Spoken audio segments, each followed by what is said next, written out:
এবার কিন্তু মঙ্গলমা অ্যানাউন্স করলেন কৃষ্ণকালী মায়ের মন্দির 2 বিঘে জমির মধ্যে করা অসম্ভব বিষয়। রীতিমতো আমরা জানতে পেরেছি মঙ্গলা মা কিন্তু একটু একটু করে টাকা জমিয়ে এই 2 বিঘে জমি কিনেছিলেন কৃষ্ণকালী মায়ের মন্দিরের জন্য। হঠাৎ করে তার এমন কি হলো যে তার আরও জায়গার প্রয়োজন হলো। 25 বিঘে জমি ছাড়া নাকি মন্দির করা অসম্ভব বিষয়, তাই আরও টাকার প্রয়োজন। শুধুমাত্র কি এটা টাকা আদায়েরই খেলা, নাকি সত্যি সত্যি কৃষ্ণকালী মায়ের মন্দিরের জন্যই টাকা ডোনেটের প্রয়োজন, টাকার প্রয়োজন? এই যে 25 বিঘে জমির যে চক্রান্ত, এটা কি কেউ দান করছে, নাকি মঙ্গলা মা এরকম চিটিংবাজি করেই সমস্ত টাকা পাবে? সবটাই আজকে কিন্তু আমি আমার ভিডিওর মাধ্যমে তুলে ধরবো। Hello everyone, welcome back to our channel. কেমন আছো তোমরা? আশা করি ভালো আছো, আর আমিও ভালো আছি। আমার নতুন আরও একটি ভিডিওতে তোমাদের সবাইকে জানাই অনেক অনেক স্বাগত। রীতিমতো নেট দুনিয়াতে কিন্তু কৃষ্ণকালী মায়ের নাম এবং মঙ্গলা মায়ের নাম প্রচুরভাবে চর্চিত।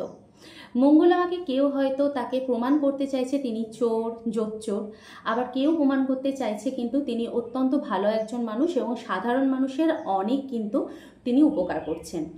এটা কতটা সত্য এবং কতটা মিথ্যে সেটা শুধুমাত্র ভক্তদের কাছ থেকেই জানতে পারা যায়। যারা উপকৃত হচ্ছে তাদের অধিকাংশই কিন্তু কৃষ্ণকালী মায়ের দর্শনের জন্য কৃষ্ণকালী মায়ের কাছে আসছেন। তাহলে তারা কি সবাই ভুল? যারা কন্ট্রোভার্সি করছে তাদের বেশ কয়েকজন মানুষ যারা কৃষ্ণকালী মাকে এবং মঙ্গলা মাকে ভুল প্রমাণ করবার চেষ্টা করছে, তারা কি সঠিক? আমার কাছে মনে হয় একদমই না। এবার বাকি রইল জমির কথা। এই গত মঙ্গলবারে কিন্তু মঙ্গলা মাকে অনেক লড়াইয়ের মধ্যে দিয়ে যেতে হয়েছে। কোটি কোটি ভক্ত সেখানে আসছে। এবার সেই ভক্তদের মাঝে এই 2 বিঘে জমি অনেক কম পড়ছে এবং সেখানকার যে সেবিকারা রয়েছেন তারা কিন্তু ভক্তদের সঙ্গে রীতিমতো খারাপ ব্যবহার করছেন। সেই নিয়েও কিন্তু নেট দুনিয়াতে একটা তোলপাড় চলেই আসছে। এবার 2 বিঘে জমির মধ্যে লক্ষ লক্ষ মানুষ থাকা তো অসম্ভব বিষয়, তাই সেখানে একটা লাইন মেনটেন করতে হবে এবং সেখানে একটা রীতিমতো ভক্তরা এই গরমে যাতে একটু স্বস্তি বোধ করে তার জন্য তাদের একটা ছায়ার প্রয়োজন। এবং আমাদের কৃষ্ণকালী মায়ের যে মন্দিরটি, সেই মন্দিরটিও কিন্তু খুব সুন্দরভাবে করা নয়। যথারীতি টেম্পোরারি যেরকম মন্দির হয় সেই রকমভাবেই কিন্তু করা। তো সেই জন্যই মঙ্গলা মা একটা সিদ্ধান্ত নিয়েছেন, এত ঝামেলা, এত ঝগড়া, এত কিছুর মাঝে 2 বিঘে জমি কিন্তু তার জন্য কম পড়ছে। শুধু ভক্তদের জন্য না, শুধু যে ভক্তদের জন্য তা কিন্তু না, সেবিকাদের জন্য অনেক কম পড়ছে। সবাইকে ট্যাকল করা অনেক ইম্পসিবল হয়ে যাচ্ছে। যদি জায়গা বড় হয়, ভিড় বেশি হলেও সেটা যদি রাউন্ড অ্যান্ড রাউন্ড করে যদি ভক্তদেরকে মন্দির প্রাঙ্গণ পর্যন্ত আনা যায়, তাহলে কিন্তু অনেকটা শর্ট জায়গার মধ্যেও অনেক কিছু হয়। তবে বেশ কয়েকজন ভক্ত আসছেন যারা দূর দূরান্ত থেকে, তাদের 4 চাকা বা 2 চাকা সেই সমস্ত গাড়ি অন্যের যখন প্রপার্টিতে রাখছেন, সেই প্রপার্টির লোকেরা কিন্তু নানান রকম কথা শোনাচ্ছে মঙ্গলা মাকে। তাই মঙ্গলা মা একটা সিদ্ধান্ত নিয়েছেন। সিদ্ধান্তটা হলো 25 বিঘে জমির দরকার, যেখানে মন্দির এবং যে সমস্ত ভক্তরা আসবে তাদের জন্য পার্কিং এবং তাদের থাকার সুন্দরভাবে ব্যবস্থা করা যেতে পারে। তো সেই জন্যই 25 বিঘে জমি নেওয়ার সিদ্ধান্তে কিন্তু মঙ্গলা মা রয়েছেন, সেইটুখানি কি জানিয়েছেন।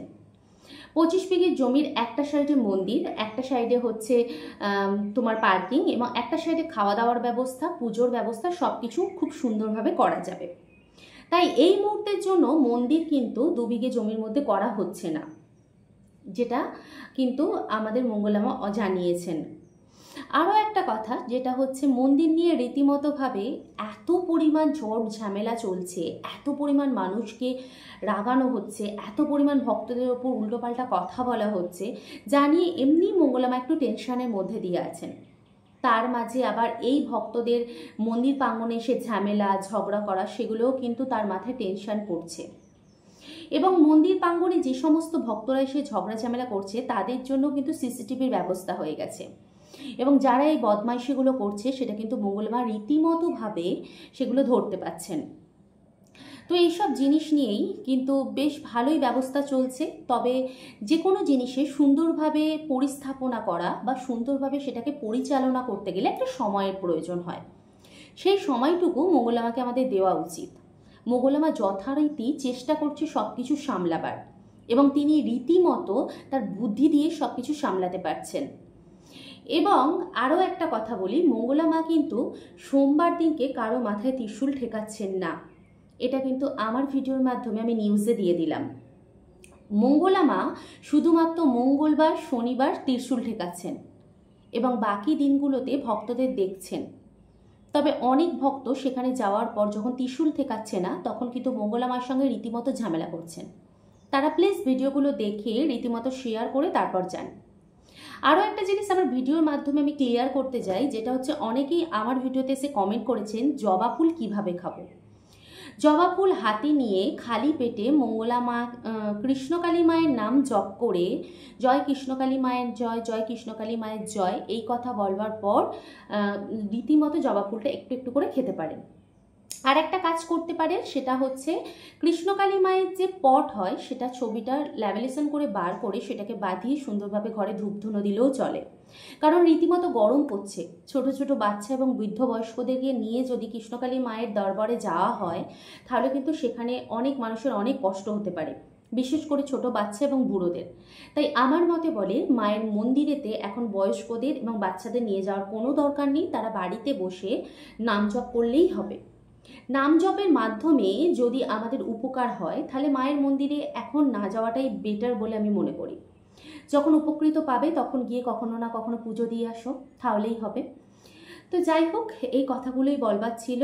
আর 25 বিঘে জমির যে রহস্য সোশ্যাল মিডিয়াতে ঘোরপ্যাচ খাচ্ছে, আশা করি 25 বিঘে জমির রহস্যের ঘটনাটা আমি তুলে ধরতে পারলাম। 2 বিঘে জমিতে মন্দির এবং ভক্তদের নিয়ে খুব অসুবিধে হচ্ছে বলে 25 বিঘে জমি নেওয়ার একটা পরিকল্পনা চলছে। সেই 25 বিঘে জমি কিন্তু এখনও নেওয়া হয়নি, শুধুমাত্র বলা হয়েছে নেওয়া হবে। সেটার জন্য যথেষ্ট পরিমাণ টাকার দরকার, সেই টাকার মঙ্গলা মার আছে কি নেই সেটা কিন্তু তিনি প্রকাশ করেননি। যদি সেটা কমও থাকে আমরা ভক্তরা দিয়ে তাকে হেল্প করতে পারি, কারণ কৃষ্ণকালী মায়ের জন্য এত মানুষের উপকৃত হচ্ছে, এত ভক্ত উপকৃত পাচ্ছে, তার জন্য তো আমরা সামান্য একটুখানি জিনিস করতেই পারি। তো আমি তো হেল্প করবই, আর কখনো না কখনো একবার গিয়ে মায়ের কাছে দর্শন করে আসব। তবে আমার সেটা মনস্কামনাটা পূর্ণ হলে অবশ্যই যাব। আর একটা জিনিস সেটা হচ্ছে মঙ্গলা মা নিজেই শেয়ার করেছেন ছোট বাচ্চাদেরকে আর যারা বয়স্ক প্রচুর রোগাগ্রস্ত প্রায় মরবো অবস্থা এরকম পেশেন্টদেরকে নিয়ে কিন্তু মায়ের মন্দিরে যাতে যাওয়া না হয়। অনেকেই কিন্তু এসব কথাবার্তা শুনছেন না, তারা চলে যাচ্ছেন, তারা কিন্তু মঙ্গলা মাকে দোষারোপ করছেন, কিন্তু মঙ্গলা মাকে দোষারোপ করার কোনো মানে নেই। তিনি রীতিমতো মন্দির প্রাঙ্গণে চারিদিকের আর কি পাঁচিরেতে বড় বড় করে লিখে দিয়েছেন এখানেতে ছোট বাচ্চা এবং মর্মান্তর কোনো রকম যদি বয়স্ক রোগী থাকে তাকে যেন নিয়ে আসা না হয়। তারপরও কিন্তু অনেক ভক্ত কথা না শুনে সেখানে নিয়ে চলে যাচ্ছেন। তাতে কিছু এর দায়ভার কিন্তু মঙ্গলা মায়ের না, নিজেদের দায়ভার নিজেরা নিয়ে যাচ্ছেন। এবার বাকি রইল একটা ঘটনা, খুব সুন্দরভাবে শেয়ার করব যে ঘটনাটা আজকে দেখলাম এবং খুব ভালো লাগলো। আজকালকার যুগে সবথেকে বড় সমস্যা হচ্ছে যেটা বাচ্চা না হওয়া।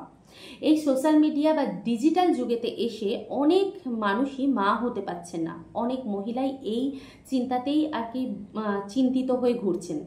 তো কৃষ্ণকালী মায়ের নাম জপ করে একজন ভক্ত 19 বছর পর মা হতে পেরেছেন এবং তিনি তার বাচ্চাকে একবার কৃষ্ণকালী মায়ের সঙ্গে দর্শন করাতে এনেছেন এবং মঙ্গলা মা সেটা নিজে প্রকাশ করলেন।